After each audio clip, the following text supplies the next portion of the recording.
L'amour est-il une condition essentielle au bonheur? Pour vivre heureux, devons-nous vivre amoureux? Force est de constater qu'avec l'âge, notre expérience nous ferait dire que non, surtout pas, évitons l'amour et ses problèmes, surtout lorsque l'on se dit que 50% des mariages en France se terminent en divorce. Est-ce que les 40% de célibataires français sont tous malheureux ou ont-ils tout compris? En réalité, nous sommes d'accord, ces 40% de célibataires aspirent quasiment tous à trouver leur moitié, non seulement pour eux, mais aussi a priori pour la société. L'amour est aujourd'hui considéré comme étant indispensable au bonheur du couple. Vous devez être amoureux de votre conjoint ou de votre conjointe. Sinon, la société a tendance à estimer que vous êtes juste en train de rater votre vie. Donc vous devez être amoureux. Fut une époque, l'amour n'était pas du tout obligatoire, bien au contraire. Les familles s'arrangeaient entre elles de l'union de leurs enfants à des fins financières et de succession principalement. Cela ne veut bien évidemment pas dire qu'il n'existait pas, l'amour a toujours été, mais il passait au second plan, bien après les intérêts familiaux. L'amour est ici présenté comme étant quelque chose qui va mettre qui apporte plus de désordre dans les relations sociales que de stabilité. Et vous avez une expression qu'on utilise aujourd'hui qui est celle de coup de foudre amoureux. Alors le coup de foudre amoureux, c'est quelque chose d'intéressant parce que mine de rien, le coup de foudre, c'est quelque chose de plutôt très dangereux. On met des paratonnerres sur les maisons pour se protéger des coups de foudre. Et là, vous avez le coup de foudre amoureux, le truc qui vous foudroie et puis qui vous rend complètement amoureux. Mais cette expression de coup de foudre amoureux, elle vient du moment où l'idée même de l'amour, c'était quelque chose qui était perçu comme étant dangereux pour la société parce qu'elle venait mettre le bazar dans les relations sociales, dans les arrangements des familles, les unes avec les autres. Et si telle demoiselle devait épouser tel jeune homme, il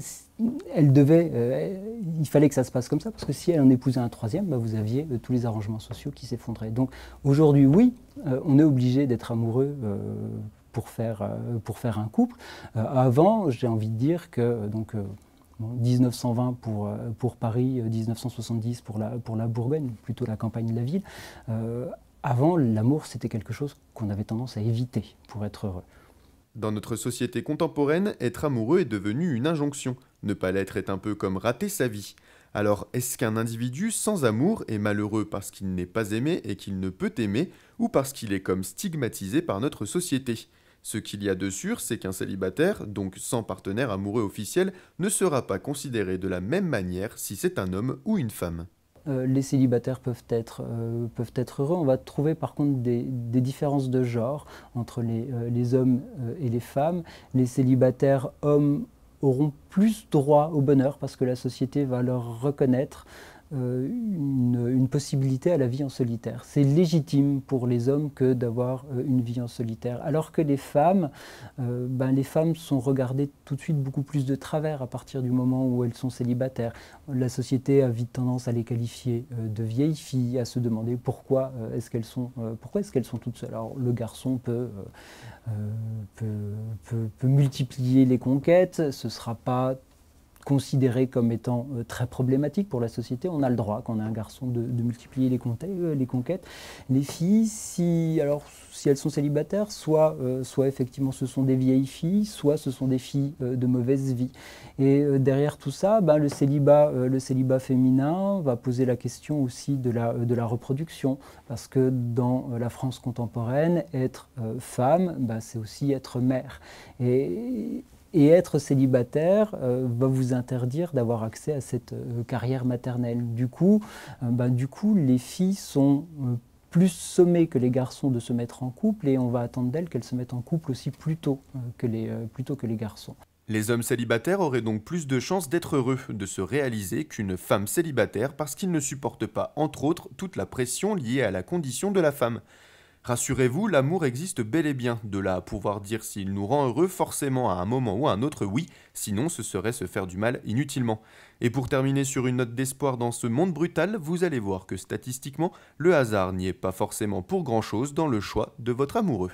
Le couple actuel, cet idéal conjugal, il est effectivement fait d'amour, mais il est aussi fait de partage, il est aussi fait de complicité et de tout ce genre de choses, le partage et la complicité. Et du coup, il faut avoir quelque chose à partager. Il faut avoir quelque chose à partager pour que cette complicité naisse, pour que cet amour puisse naître. Et pour avoir quelque chose à partager, il faut alors statistiquement appartenir à la même classe sociale. Un enfant issu des classes populaires n'aura pas forcément, alors pour prendre des exemples un petit peu violents, un enfant issu des classes populaires n'aura pas grand-chose à partager avec un enfant issu de la haute bourgeoisie, parce qu'on ne parle pas de la même façon, parce qu'on ne s'habille pas pareil, parce qu'on a des définitions différentes de ce que c'est qu'être un homme, de ce que c'est qu'être une femme.